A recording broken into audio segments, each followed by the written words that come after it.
दीपावली क्यों मनाई जाती है, इसके बारे में कई कहानियाँ प्रचलित हैं। सबसे प्रसिद्ध मान्यता है भगवान श्री राम के वनवास से लौटने की खुशी। यह वह कहानी है जो लगभग सभी भारतीयों को पता है।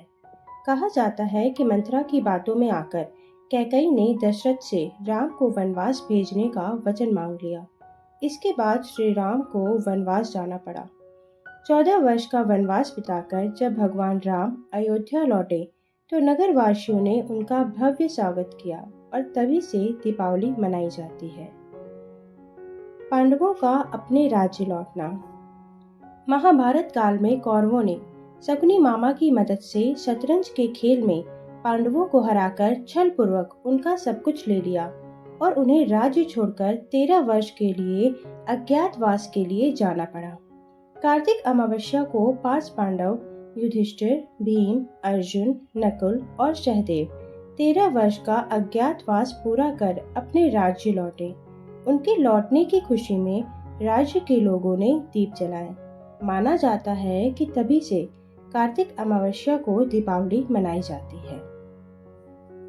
माँ लक्ष्मी का अवतार। पौराणिक कथा के अनुसार दानवों ने तीनों लोकों में हाहाकार मचा दिया था। इसके चलते राजा इंद्र का सिंहासन भी छिन गया। इसके बाद घबराए देवतागण भगवान विष्णु की शरण में पहुंचे। इस पर भगवान ने उन्हें समुद्र मंथन करने की सलाह दी और समुद्र मंथन से निकलने वाले अमृत को पीने को कहा। इससे देवता अमर हो जाएंगे और वो दानवों को हराने में सफल होंगे। भगवान विष्णु के कहने पर क्षीर सागर में समुद्र मंथन किया गया।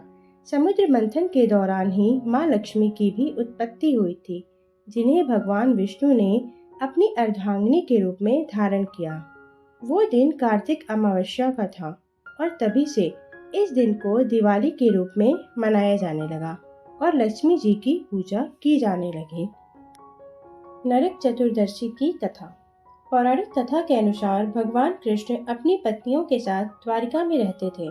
एक दिन देवराज इंद्र भगवान कृष्ण के पास आए और कहा कि हे कृष्ण, दैत्यराज भौमासुर के अत्याचार की वजह से देवतागण त्राही त्राही कर रहे हैं।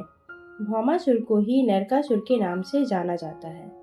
क्रूर भौमासुर ने वरुण का छत्र, अदिति की कुंडल और देवताओं से मणि छीन ली है और वह तीनों लोकों का राजा बन गया है।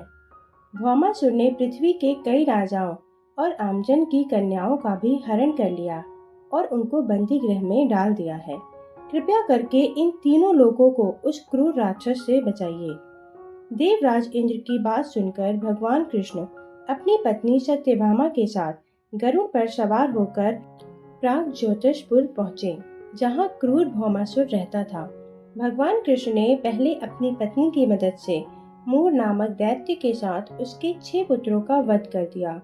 मूर दैत्य का वध हो जाने का समाचार सुनकर भौमासुर अपनी सेना के साथ युद्ध करने के लिए निकला। भौमासुर को श्राप था कि वह स्त्री के हाथों मारा जाएगा, इसलिए भगवान कृष्ण ने पत्नी सत्यभामा को सारथी बनाया और युद्ध के अंत में सत्यभामा की मदद से भौमासुर का अंत कर दिया। भगवान कृष्ण ने जिस दिन भौमासुर का वध किया था, उस दिन कार्तिक मास के कृष्ण पक्ष की चतुर्दशी तिथि थी। इसलिए इस तिथि को नरक चतुर्दशी और छोटी दिवाली के नाम से जाना जाता है। इस दिन भगवान कृष्ण ने न सिर्फ नरकासुर का वध किया, बल्कि उसकी कैद से लगभग 16,000 महिलाओं को मुक्त भी करवाया।